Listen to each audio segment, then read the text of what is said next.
Before we get into setting dimensions and positioning our elements on our page, we need to understand how they work within the page by default. We've already seen that browsers apply styles to elements. This is actually quite important when it comes to how we lay things out, because depending on what an element is and where it is within our HTML, depends on how it will behave when we try to size or move it.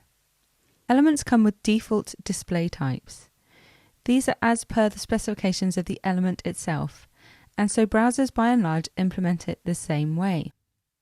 If we are using our reset or normalize, this will help make sure they are the same.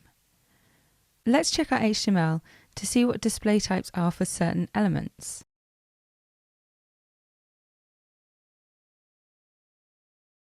If I inspect these elements, we can see display types for them.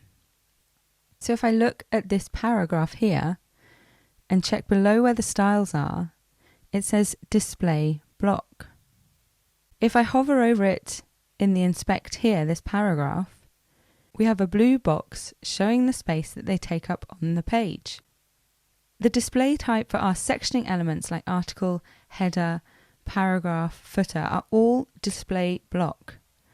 Elements that sit within text, like this anchor here, this link, is displayed inline. It's easy to visually see the difference between these two display types because the blocks fill up all the space widthwise and sit on top of each other. So this header sits on top of this paragraph and fills up the entire width. The inline elements take up as much space as the content within them and sit next to each other on the line. It's important to know what each of these elements are when we start to position them.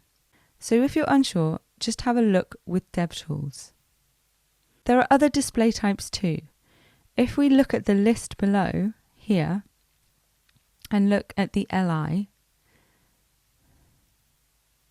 you'll see it's display list item. This is a specific display type just for lists, and you'll find the same with tables, which have a table display type and a table cell for their table cells. As with all properties, we can set them ourselves with CSS. So we can change our link here from display inline to display block. And we can see what happens. The link now is acting like a block. It's taking up the entire width of the page and it's sitting on top of each other.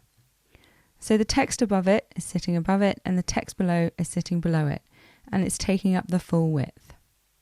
This is a really important property to understand so that when we change it, we understand how it's affecting the rest of the page. There's one more value for display to mention, which is display none. This removes the element from the page altogether, so you can't see it at all. See how our link isn't there anymore? And there's no space for it either. If we want to keep it within the page, but we just want to hide it, there's a couple of methods for that. There's a visibility property, and we can set that to hidden, which means that it's still there within the page, you just can't see it.